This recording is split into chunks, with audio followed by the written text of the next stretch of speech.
and we are back with more Knex. Today we are going to be looking at Plants vs. Zombies Garden Warfare 2, which is kind of a comical send-up of Modern Warfare 2 in that it is actually an arena shooter that instead features the characters from Plants vs. Zombies. And I have actually heard wonderful things about Garden Warfare, particularly from people who are normally rather harsh critics. That tells me that even though I've never tried it, it's probably a fairly good game. So it's kind of interesting that Knex has the license for this game, in that they have created a lot of the characters, the plants and the zombies, and in this case we are going to be looking at Series 4, which has a heavier emphasis on the new characters present in Garden Warfare 2, particularly ones like Rose, or Super Brains, or Captain Deadbeard, or something like that. So let's take a look at some of these. So there are, of course, 4 zombie characters and 4 plant characters, and that sounds good, but like I said in my review of the Super Mario ones, this system works on a rarity system. Now, there are like 26 of these individual packs per case, but with the commons, which are Citron, Rose, and Colonel Corn, you get 6 of each of them. With the rares, which includes Captain Deadbeard, Foot Soldier, and Pea Shooter, I guess they made them less common because I would not be surprised if they were out in several sets.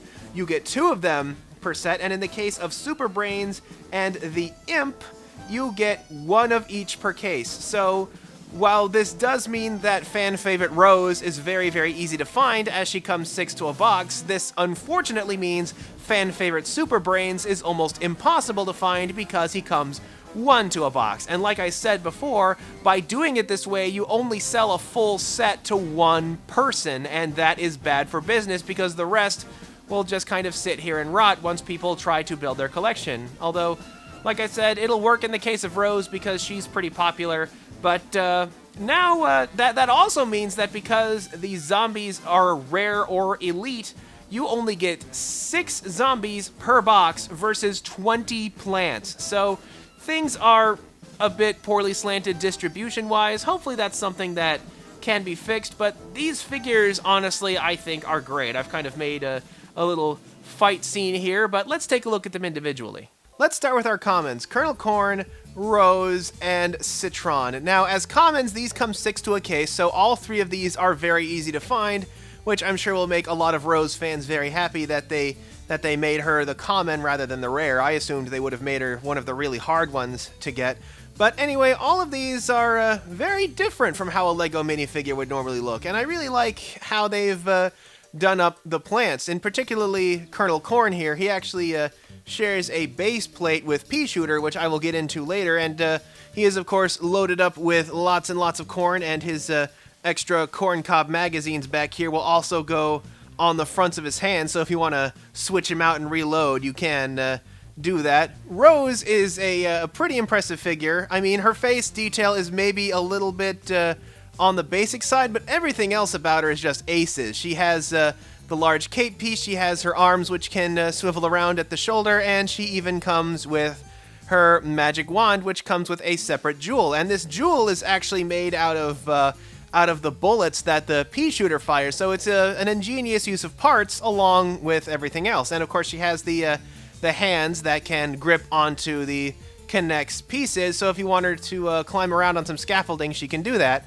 And finally, we have Citron, our battle-scarred orange tank robot thing.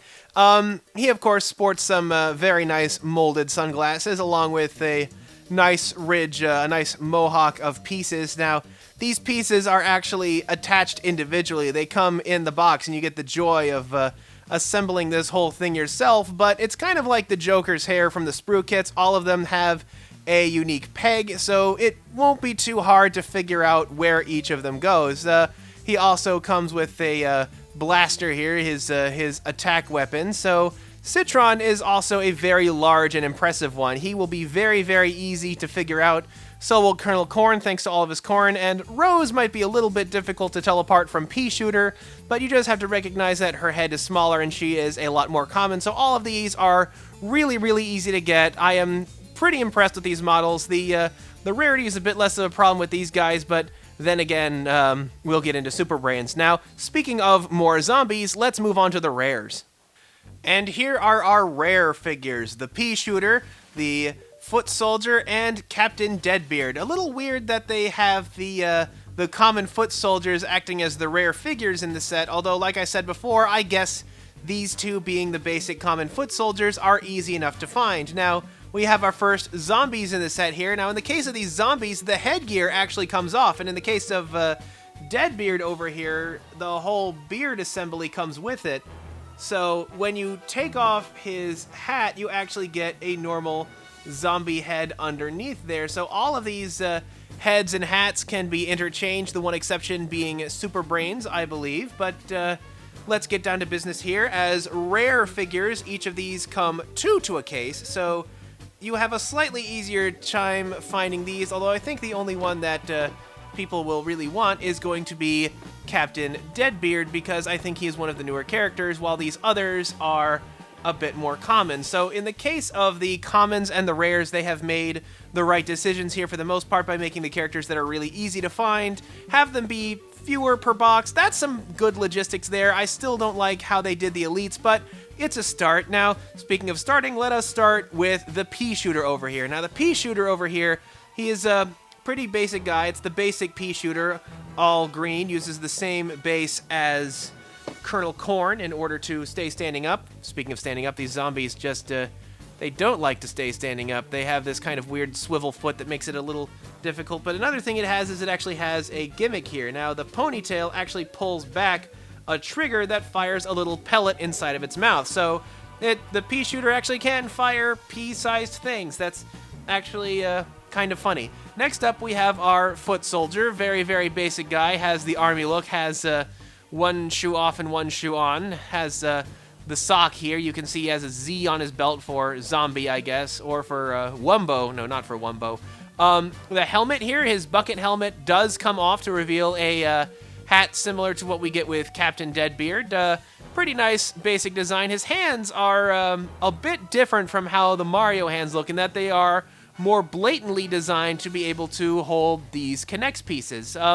One thing that kind of disappoints me a bit about the Foot Soldier and Captain Deadbeard is that they do not come with any accessories when Rose explicitly does. So that is a tiny bit disappointing that they don't come with any of their in-game weapons. Of course, the pea shooter doesn't need any. Citron comes with this weapon too, although I guess that's because it's like a hard-mounted tank gun. And of course, we have Captain Deadbeard. Captain Deadbeard, he of course comes with this big hat that also comes with the glorious beard. The hat is actually pretty thick, hard plastic, so he's actually a pretty rugged piece. He also has a hook for a hand. He's got some nice torn up pants down here. He is roughly the same size as the foot soldier. They are about the same size. Well, I guess that applies since they are zombies. It's a bit of a shame that army building with them is going to be a little bit difficult since they made both of them rare.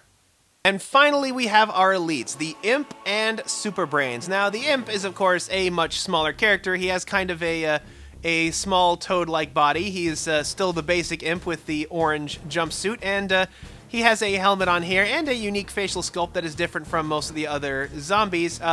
His hat does come off, and as does Super Brains' toupee, so you can swap him around with different headgear. I just kind of wish that he had come with his little pistol, especially since he is so small. Now, as elites, both of these characters are one each per case. So, like I said, that brings up the problem in that you can only sell a complete set to one person, and that is bad for business. So the Imp is really, really small. I only hope that they have the individual Imp being so rare because they have a version that is like in a special set that includes his mech. I can only assume. I need to check the list, and they did not send me anything but these figures here for review. And Super Brains over here is really cool, and it's one of the reasons I wish that they had made him more common. He, of course, has the toupee, he has the giant chin, he has very, very broad shoulders. He's very built. They actually went so far as to give him a unique minifigure that makes him super big and muscular, and I really love that. I mean, they have his foot swiveled in again, which makes it a little difficult to stand him, but otherwise, Super Brains is an incredible figure. As an elite, he is unfortunately really difficult to find, but those big shoulders, that hairpiece, just that hairpiece by himself is worth it. You know what? I'm gonna take this hairpiece, this glorious hair, and I'm going to put him on the imp. That's how we're going to finish this video. So, oh, he actually keeps the Ninja Turtle mask on when you take it off. But, oh. Yes! Now every zombie can have a wonderful coif of hair. This has got to be one of the best figures ever made. I wonder if there are other minifigure sets that this glorious hair is compatible with. If there are, I will definitely be messing around with that a bit. So that is a look at Plants and Zombies Garden Warfare 2. I've never played the game. I've heard good things about it, though. These are the minifigures that come with it. They are very, very nice. I just wish they were a little easier to army build with. Until next time, please subscribe and ring the bell to make sure you don't miss a single video, and this is Kohdok signing off.